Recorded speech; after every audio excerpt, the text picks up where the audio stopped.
In 2017, George Kern took over Breitling with a promise, a manifesto, if you like, of a sweeping array of changes to revitalise that brand.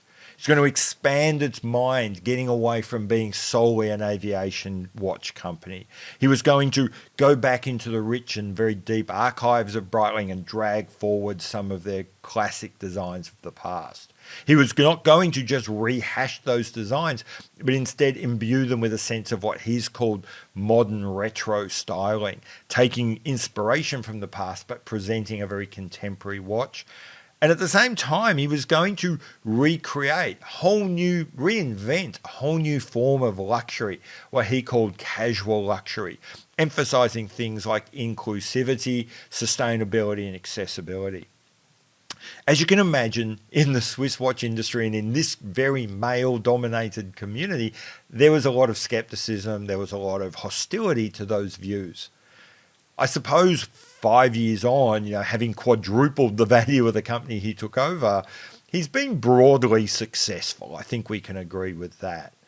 But with this most modern watch, with the Superocean incarnation that we have now, I think what we have is an embodiment of everything that George Kern and Breitling has set out to do since they changed direction in 2017. They've tried to hit every one of those marks. Let's see how they went.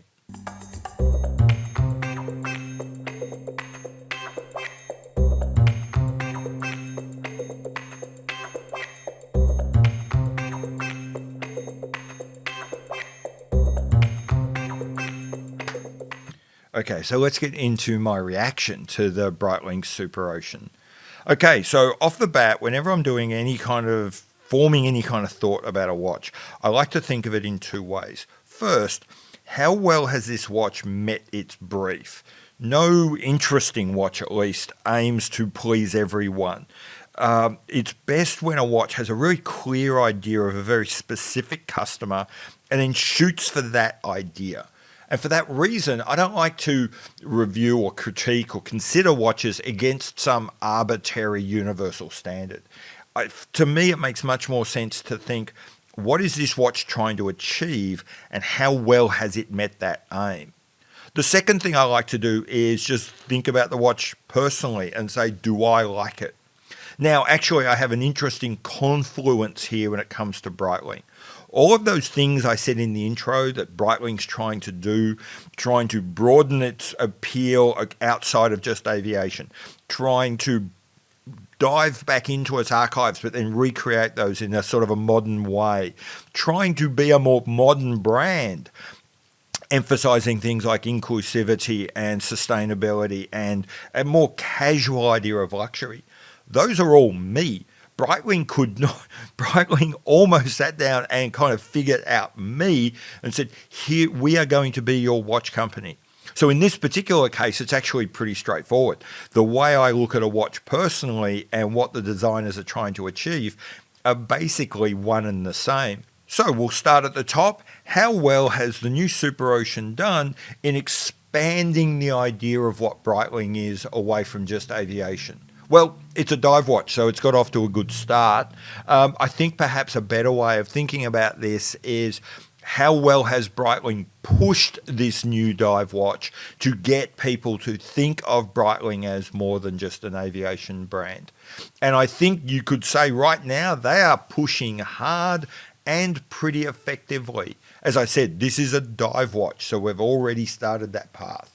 If you look at how many reviews, how many critiques, just how many samples of this watch they must have sent out to make sure that everyone gets the message. Like I said, Breitling are pushing this hard. So far, it seems to be working in trying to expand people's idea of what Breitling can be. Early days yet, but not a bad start. A little nuance in there, something that other people might have missed, again in this idea of trying to show that Breitling is more than just aviation, is here is yet another example where the Schneider era winged B of the Breitling from, say, the mid-90s to mid-2000s has once again been replaced by the family B of the original Breitling family.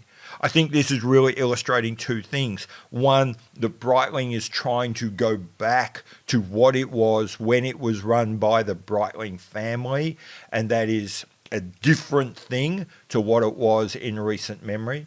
And also that that's not tied to the aviation motifs that those wings just constantly reinforced. A very subtle thing, probably a thing which a lot of people aren't going to like, because that winged bee is very popular. But I think it's going to be, again, a subtle but effective way in communicating that the Breitling you're seeing today is not the sole maker of aviation watches you might have thought they were. So what about Breitling's choice of the old Superocean slow timer as the model for this new incarnation of the Superocean? Personally, I think it's actually kind of inspired. Breitling is definitely trying to stand apart, to find its own way, to be its own company. Really hard to do in the dive watch space. They all tend to end up looking the same. Going back to the slow timer, this really weird central minute hand chronograph that doesn't even have a running seconds, with this odd minute hand and an unusual dial rehort arrangement, is actually a really smart idea, because that slow timer is a uniquely Breitling. There's really nothing much else out there like that. Its reincarnation, therefore, will remain uniquely Breitling. This is a dive watch which remarkably owes little to nothing from anyone else. Having said that, the line between smart and dumb is often just a matter of timing.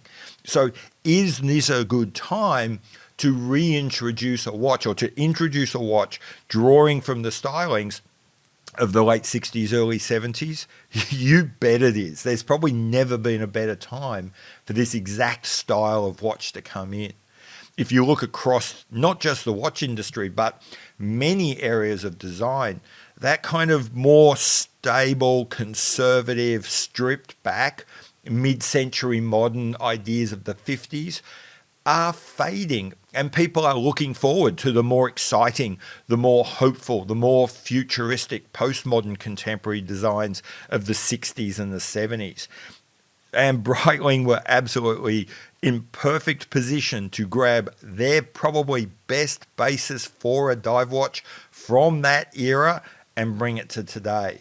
So yeah, I think the use of the slow timer as the basis for this new Superocean is, as I said earlier, inspired. And whilst Breitling have reached back into the archives to get the slow timer as an idea, as an inspiration, they've always said they don't just want to be replaying the hits of the past, rather they want to use those as some kind of inspiration for what they've called their modern retro feel. I think they've done a pretty good job in this instance of doing exactly that.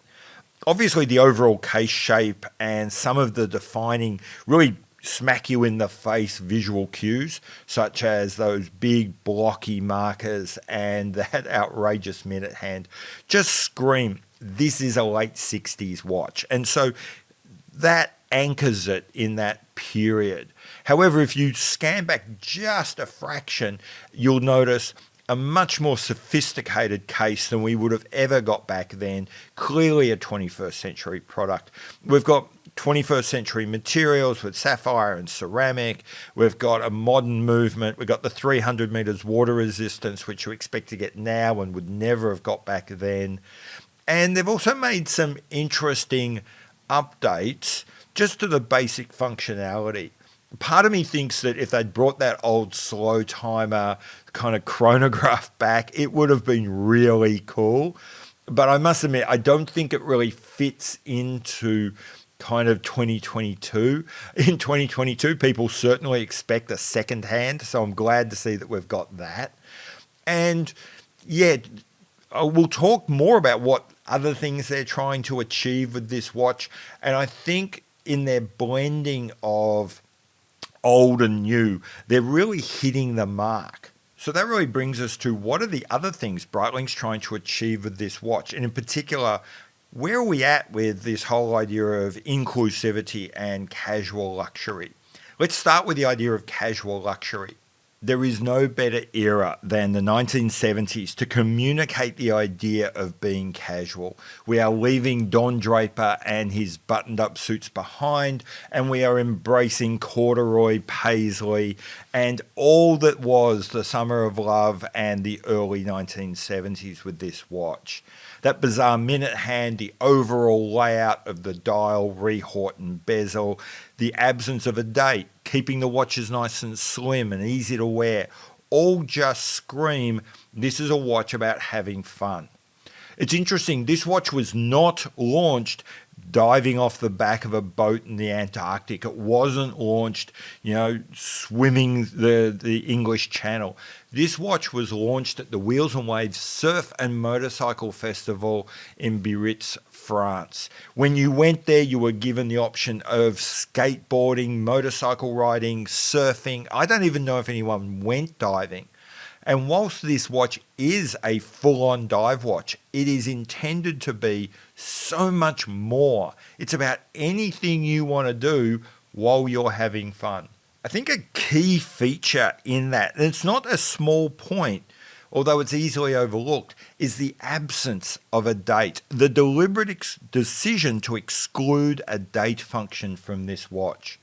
You see, no matter what you're doing, no matter how much fun you're having, you need to know the time. When are the tides changing so I can go surfing? When are the groomers going to be done so I can have a freshly laid out track when I go skiing? When is the bar opening? I need to know the time, but I don't need to know the date. The date is about an important business meeting. The date is about that parent-teacher conference I would rather avoid. Dates are formal and fussy, and they're the office and they're work, and they have no place on this watch. And I think it's a brilliant decision, a really subtle decision, but powerful to leave the dates off. When we get to the inclusivity side, this is where I say Breitling did really well. They tried really hard, but I don't know if they've quite landed it. To start with, I love the idea that the watch comes in a variety of sizes. In fact, 4 different sizes, 36, 42, 44, and 46. I love that there's no skimping on specs for the small sizes, which, let's be honest, are more likely to be worn and bought by women. There's no idea that the women will make do with a lesser water resistance or a lesser accuracy or, God forbid, a quartz instead of a mechanical movement. Love all of that.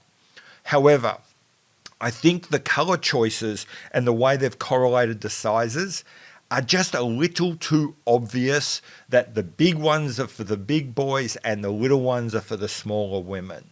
I would have loved it if you'd just seen even just one blue or black 36 and one pastel coloured 42, 44 millimeter. Just something to break up what does at the moment seem to be a pretty segregated size and colour range. And speaking of sizing, I'm not sure that the 36 really has a place. Everyone talks about that Breitling make these big watches, and historically they have. What a lot of people miss is that Breitling used something similar to the Seiko Magic to make those very big numbers wear quite small. My 44mm Breitling Superocean that I've currently got wears smaller than some 42 and 41mm watches I've got from other brands. With that in mind, I'm really worried about that 36.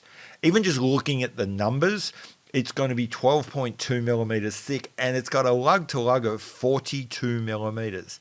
Combine that with a small dial to overall case shape, and I think that 36 is going to look absolutely tiny. And my concern is in making it so small, they've actually, and not having another watch until you get to the 42, despite all of their efforts, Breitling won't have actually made a watch that most women would want to wear. I think that 36 should have been a 38. Or perhaps maybe they'd gone really wild, made the 36 a 37, and changed the 42 down to a 41.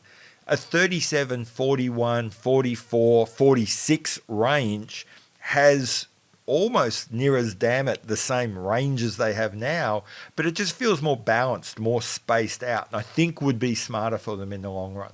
While I'm talking about things I'm not entirely comfortable with, let's get on to a linked topic of the price and the movement.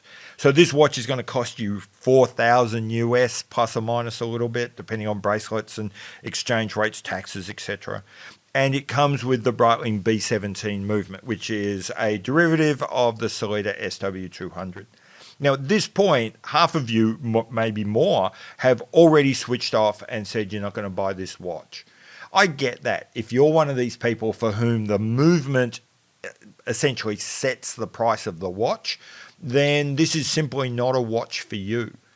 Personally, that's not me. I can be comfortable paying more for a watch, even with a workmanlike unit movement like this. However, in such an instance, the design, the execution, and the final finishing of that watch had better be bloody good, because it's doing a lot of heavy lifting in the place of a more exotic movement.